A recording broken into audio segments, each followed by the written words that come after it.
영상을 시청하시기 전에 좋아요, 구독 부탁드립니다. 안녕하세요. 하이하우징의 김대리입니다. 날씨가 많이 추워졌죠? 11월부터 난방을 가동하니까 지금쯤이면 난방비 폭탄 고지서 받으신 분들이 몇몇 분 계실 것 같아요. 그래서 오늘은 겨울철 난방비 줄이는 꿀팁을 가져왔습니다. 요즘 냉난방기를 사용하는 가정이 간혹 있는데 아무리 입식이라고 해도 대부분의 가정집에서는 보일러를 많이 사용하시는 것 같아요. 바닥이 따뜻해야 발이 따뜻하고 혈액순환에도 좋아서 해외에서도 한국의 바닥난방이 유행이라고 하네요. 자, 그럼 가정에서 가장 많이 쓰이는 보일러 난방을 사용했을 때 난방비 줄이는 방법을 알아볼까요? 첫 번째, 사용 중인 보일러 확인하기. 보일러를 오랫동안 가동하게 되면 어쩔 수 없이 에너지 소비가 많아진다고 해요. 또한 보일러에서 오염물질을 배출시켜 이로 인해 초미세먼지도 발생하게 되죠. 그래서 요즘에는 전옥수 보일러, 친환경 보일러를 사용한다고 해요. 여기서 꿀팁! 오래된 보일러에서 최근 나온 보일러로 교체했을 시 연간 약 13만원 정도 난방비가 감소된다고 해요. 10년 이상 노후된 일반 가정용 보일러는 정부 지원을 받아 일반 가정은 최대 20만원, 저소득층은 최대 60만원을 지원해준다고 합니다. 두 번째, 난방 모드 또는 고정온도 설정하기. 외출 모드는 단열 상태, 개별 난방, 지역 난방, 중앙 난방이냐에 따라 다르지만 대부분의 가정이 개별 난방을 많이 사용하고 있기 때문에 개별 난방의 경우는 외출 모드를 사용하는 게 유리합니다. 외출 난방을 하지 않고 보일러를 끈 후 보일러를 재가동하게 되면 처음 점화할 때 사용하는 에너지 양이 많아지게 됩니다. 따라서 개별 난방으로 사용하는 경우는 외출 난방으로 사용하시는 걸 추천해 드립니다. 그 다음 고정 온도. 외출 모드는 보일러 회사마다 설정도 다르고 일정 시간마다 보일러가 돌아가기 때문에 생활 패턴에 따라 오히려 효율이 떨어질 수 있습니다. 외출 모드 설정을 잘 확인하시고 효율이 떨어지는 경우 난방 모드로 적정한 고정 온도를 설정해 놓는 방법이 있습니다. 보일러 전원을 끄고 장기간 집을 비우게 되는 경우 보일러 내부에 물을 배출시켜서 혹시 모를 보일러 손상을 방지하는 것이 좋다고 하지만 바닥에 있는 물까지 다 빼지 않으면 바닥까지 동파가 되고 기술자를 불러야 물을 뺄 수 있고 다시 채우려면 또 기술자를 불러야 하기 때문에 비효율적입니다. 자주 장기간 집을 비우는 가정일 경우는 전기를 이용한 바닥 난방을 추천해 드립니다. 세 번째, 보일러 배관 청소. 보일러 내부에 이물질이 쌓이면 난방 효율이 떨어지는데요. 노후된 보일러는 난방 효과가 80% 이상 떨어집니다. 난방 효과가 떨어지고 난방비가 많이 나오니 꼭 점검이 필요합니다. 보일러 난방 효과를 높이기 위해 난방수는 2년에서 3년에 한 번 교체하는 것이 좋으며 보일러 배관 안의 공기도 빼주는 것이 좋습니다. 이것만으로도 20%의 난방비를 아낄 수 있습니다. 네 번째, 난방 밸브 잠가두기. 사용하지 않는 방에 난방 밸브를 잠가두는 가정이 많은데요.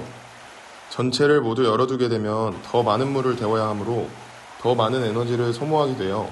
너무 추운 겨울 또는 혹한기에는 동파 방지를 위해 전체 난방을 하고 열을 순환시켜주는 게 좋습니다. 다섯 번째, 가습기 사용하기. 겨울철 적정 습도는 40%에서 60%라고 해요. 가습기를 사용하지 않고 난방을 사용할 경우 실내는 매우 건조하게 되는데요. 실내가 건조해지게 되면 면역력이 저하될 수 있어요. 특히 코와 목이 건조하게 되면서 감기 증상이 나타날 수 있어요. 건강을 위해서도 가습기를 사용하는 게 좋지만 보일러를 사용할 때 가습기를 틀어준다면 가습기에서 나오는 수증기로 인하여 공기순환이 빨라져서 방 안의 온도를 조금 더 빠르게 상승시킬 수 있어요. 여섯 번째, 수도꼭지를 냉수 방향으로 돌려준다. 화장실 세면대나 싱크대 수도꼭지를 온수 방향으로 해둘 경우 미세하게 보일러가 작동할 수 있다고 해요. 수도꼭지를 틀 때 보일러가 작동하면서 더 많은 에너지를 사용하게 되므로 수도꼭지는 항상 냉수 방향으로 돌려주세요. 일곱 번째, 보조 난방기 사용. 보일러와 온풍기, 전기장판 등을 같이 사용하면 실내 온도를 빠르게 높여줄 수 있습니다. 온풍기 사용 시에는 창문을 등지고 틀어주는 것이 좋습니다. 보조 난방기구 사용 시 너무 많이 틀면 전기세가 많이 나와 누진세가 적용될 수 있기 때문에 에너지 효율 등급이 좋은 난방기구를 사용하세요. 여덟 번째, 내복 착용하기. 적정 실내 온도는 18도에서 20도입니다. 조금 춥게 느껴질 수 있는 온도지만 내복이나 수면 양말을 착용한다면 추위가 느껴지지 않을 거예요. 실제로 내복을 착용하면 체감 온도가 2에서 3도가량 높아진다고 합니다. 너무 높게 온도를 유지하면 인체의 적응력이 떨어지기 때문에 적정 온도를 유지해야 합니다. 내복 착용이 조금 불편하더라도 건강과 에너지 절약을 위해 착용하는 게 좋을 것 같아요. 내복이 불편하다면 얇은 옷을 여러 겹 입어주세요. 아홉 번째, 단열용품 사용하기. 열 손실이 높은 곳은 외벽과 창문입니다. 아파트의 경우 여러 집이 붙어있는 외벽보다는 창문으로 열 손실이 높아요. 창문 틈새로 들어오는 바람만 잘 막아도 에너지 낭비를 줄일 수 있어요. 창문에 에어캡을 부착하면 실내 온도가 2도가량 상승하는 효과를 볼 수 있으며 여러 겹을 붙이면 그 효과가 배로 늘어난다고 하네요. 이때 물과 물풀을 10대1 비율로 섞어 뿌려주시면 더욱 잘 고정이 됩니다. 10번째, 커튼 사용하기. 커튼은 외부의 찬바람을 막아주고 내부의 열 손실을 잡아줍니다. 커튼 설치 시에는 천장에서 바닥까지 설치해주는 게 좋습니다. 11번째, 이불 또는 매트 깔기. 바닥에 이불이나 매트를 넓게 깔아주세요. 이렇게 할 경우 실내 전체가 빠르게 따뜻해집니다. 어느 정도 따뜻해지면 이불을 걷어주시면 되겠습니다. 12번째, 난방 텐트 설치하기. 난방 텐트는 외부의 찬 공기를 막아주고 난방 효과는 극대화시킵니다. 13번째, 탄소 섬유 바닥 난방 설치하기. 마지막으로 앞서 말한 방법들을 신경 쓰지 않아도 되는 난방이 있어요. 바로 탄소 섬유 바닥 난방입니다. 동파 걱정 하지 마세요. 하이하우징의 탄소 바닥 난방은 전기를 이용한 난방입니다. 화재 위험도 없습니다. 소방관에서는 전기장판, 전기히터, 전기열선을 겨울철 화재 위험 3대 전기 제품이라고 하는데요. 전기를 이용한 난방의 최대 단점이라고 볼 수 있는 화재 위험성. 진짜 탄소섬유는 불에 타지 않아요. 하이하우징은 효성의 탄소섬유 원사를 그대로 사용하고 피복제 또한 내열 실리콘을 사용하기 때문에 화재 위험으로부터 안전합니다.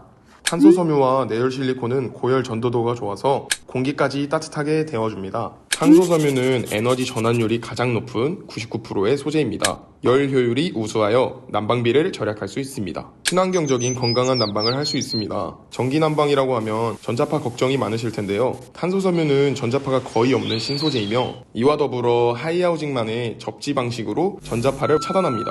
탄소섬유의 특성 중 반영구적이라는 특성이 있기 때문에 오랫동안 난방을 유지할 수 있습니다. 탄소 바닥 난방은 지금까지의 바닥 난방의 단점을 보완한 바닥 난방이라고 할 수 있겠습니다. 다만 단점은 전기를 이용하는 난방이다 보니 누진세가 적용되는 일반 가정집에는 추천드리지 않습니다. 그래서 주택 난방의 경우는 10평 이내, 주말주택, 별장으로 운영되는 경우 태양광이 설치되어 있는 주택의 경우에만 시공을 진행해 드립니다. 난방비 아끼는 방법들을 실천하면서 따뜻하게, 알뜰하게, 행복한 겨울 나세요. 지금까지 하이하우징의 김대리였고요. 다음에도 좋은 정보로 만나 뵙도록 하겠습니다. 영상을 시청해주셔서 감사합니다.